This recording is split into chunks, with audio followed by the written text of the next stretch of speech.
പിന്നെ ഈ സ്ഥലവുമായി ബന്ധപ്പെട്ടിട്ട് ഉള്ള ബാക്കി നമ്മൾക്ക് ആ സ്ഥലത്തു നിന്നും ഇതൊരു റെയിൽവേ ട്രാക്കിന്റെ സമീപ പ്രദേശമായതുകൊണ്ടും അതൊരു അളൊഴിഞ്ഞു കിടക്കുന്ന ഒരു സ്ഥലമായതുകൊണ്ടും വർഷങ്ങളായിട്ടുള്ള പല വേസ്റ്റ് മെറ്റീരിയൽസും കാര്യങ്ങളൊക്കെ അതിലുണ്ട്. അപ്പോൾ അതിൻ്റെ ഒരു പരിശോധന നടത്തിയിട്ടുണ്ട്. അപ്പോൾ അത് കൂടുതൽ പരിശോധനകൾക്ക് ശേഷം അതുമായി ബന്ധപ്പെട്ടിട്ടുള്ള കാര്യങ്ങൾ എന്തെങ്കിലും സസ്പീഷ്യസ് ആയിട്ടുള്ള കാര്യങ്ങളുണ്ടെങ്കിൽ പരിശോധനയ്ക്ക് ശേഷം മാത്രമേ നമുക്ക് ആ ഒരു കാര്യം പറയാൻ വേണ്ടി കഴിയുള്ളൂ. കുട്ടിയെ കൊണ്ട് കിടത്തിയതാണെന്നുള്ള കാര്യം നമുക്ക് ഇല്ല, നമ്മൾക്ക് ആ ഒരു സ്ഥലത്തേക്ക് കുട്ടി എത്തുന്നതിനുള്ള, അതായത് ഈ കുട്ടി ഇപ്പോൾ ഒരു സൈക്കോളജിക്കൽ കൗൺസിലിംഗ് കൊടുത്താൽ മാത്രമേ നമുക്ക് എന്തെങ്കിലും കുട്ടിയുമായിട്ട് ബന്ധപ്പെട്ടിട്ട് കാര്യങ്ങൾ സംസാരിക്കാൻ വേണ്ടി കഴിയുള്ളൂ. കാരണം ചെറിയ പ്രായമുള്ള കുട്ടിയാണ്. അപ്പോൾ അങ്ങനെ വരുന്ന സമയത്ത് ഈ കുട്ടി കുറച്ച് ആക്റ്റീവായിട്ട് ഓടുകയും ചാടുകയും ചെയ്യുന്ന കുട്ടിയാണ്. പക്ഷെ എന്നിരുന്നാൽ പോലും ഈ ഒരു സ്ഥലത്ത് എത്രമാത്രം കുട്ടിക്ക് എത്താൻ വേണ്ടി പറ്റുമെന്നുള്ളത് അപ്പോഴും ഒരു ക്വസ്റ്റ്യൻ തന്നെയാണ്. അപ്പോൾ അത് ആദ്യം കുട്ടിയുടെ സൈക്കോളജിക്കൽ കൗൺസിലിംഗും അതുപോലെ അതിനുശേഷമുള്ള ഫാമിലി കൊടുത്തതായിട്ടുള്ള സ്റ്റേറ്റ്മെന്റുകളും പോലീസ് അന്വേഷിക്കേണ്ടതായിട്ട് വരും. ചില CCTV ദൃശ്യങ്ങൾ കിട്ടിയിട്ടുണ്ട്. അതിൽ നമുക്ക് എന്തെങ്കിലും കുട്ടിയായിട്ട് വരുന്നതാണ്, ഒരാളിങ്ങനെ വരുന്നതായി കാണുന്നില്ല. അത് വെരിഫൈ ചെയ്തിട്ടുണ്ട്. അത് അങ്ങനെയുള്ളൊരു വിഷ്വലല്ല, ആ വിഷ്വൽ അതല്ല. നമുക്ക് CCTV ദൃശ്യങ്ങളിൽ എന്തെങ്കിലും ഇതുമായി ബന്ധപ്പെട്ട് ഇതുവരെയുള്ള നമ്മുടെ കയ്യിൽ ഇനിയും അനാലിസിസ് ചെയ്യേണ്ട പുതിയ കുറേ വിഷ്വൽസ് നമ്മൾ ഈ ഒരു സ്പോട്ടുമായി ബന്ധപ്പെട്ടിട്ട് അനാലിസിസ് സ്റ്റേജിലാണ്.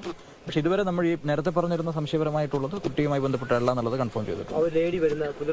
അതെ, അത് കുട്ടിയായിട്ടുള്ളതല്ല എന്നുള്ളത് വെരിഫൈ ചെയ്തു.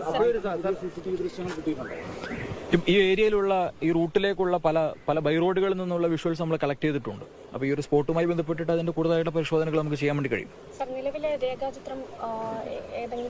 ഇല്ല, രേഖാചിത്രം എന്ന് പറയുന്നത് ഇന്നലെ തന്നെ പറഞ്ഞിരുന്നു. അതായത് അവിടെ ഒരു കുട്ടി ഒരു മൊഴി പറഞ്ഞതിന്റെ ഭാഗമായിട്ട് ചെയ്താണ്. പക്ഷെ പിന്നീടും അങ്ങനെ ഒരു ആളെ കണ്ടതായിട്ട് തന്നെ ഒരു ഉറപ്പില്ലാത്തത് കൊണ്ടാണ് പിന്നീട് ആ കാര്യത്തേക്ക് നമ്മൾ പോവാത്തത്. കുട്ടിയുടെ കുടുംബത്തെ കേന്ദ്രീകരിച്ച് എന്തെങ്കിലും അന്വേഷണമുണ്ടോ സാർ? അന്വേഷണം എന്നുള്ളത് അവർ ഈ അന്വേഷണവുമായി ബന്ധപ്പെട്ടിട്ട് ഈ സ്ഥലത്തേക്ക് വന്നതും ഈ ഏരിയയുമായിട്ട് അവരുടെ ഫെമിലിയറുമായി ബന്ധപ്പെട്ടിട്ടുള്ള സ്റ്റേറ്റ്മെന്റ് നമ്മൾ എടുക്കുന്നുണ്ട്. അപ്പോൾ കൂടുതലായിട്ടും ഈ ദിവസങ്ങളിൽ ഈ കുട്ടിയുടെ ഒരു ബെറ്റർ ആയിട്ടുള്ള സിറ്റുവേഷൻ വരുന്ന സമയത്ത് കുട്ടിയുടെ ഉൾപ്പെടെയുള്ള മൊഴി നമ്മൾക്ക് പരിശോധിക്കേണ്ടതായിട്ട് വരും. അതോടൊപ്പം തന്നെ ഈ ഏരിയയുമായി ബന്ധപ്പെട്ടിട്ട് പരിചയത്തിലുള്ള ആൾക്കാരും ഈ ഏരിയയിലേക്ക് വന്നു പോകുന്ന ആൾക്കാരുടെയൊക്കെ തന്നെ കൂടുതലായിട്ടുള്ള മൊഴികൾ ഈ കേസുമായി ബന്ധപ്പെട്ടിട്ട് രേഖപ്പെടുത്തും. കുട്ടിയുടെ ഫാമിലിയിലുള്ളവർ ഈ പ്രദേശവാസികളായ ചില ആളുകളുമായി വൈകുന്നേരങ്ങളിൽ അങ്ങനെയൊക്കെ പറഞ്ഞു കേൾക്കുന്നു. അങ്ങനെ എന്തെങ്കിലും നമുക്ക് ആ ഭാഗങ്ങളൊക്കെ പരിശോധിക്കും. ഈ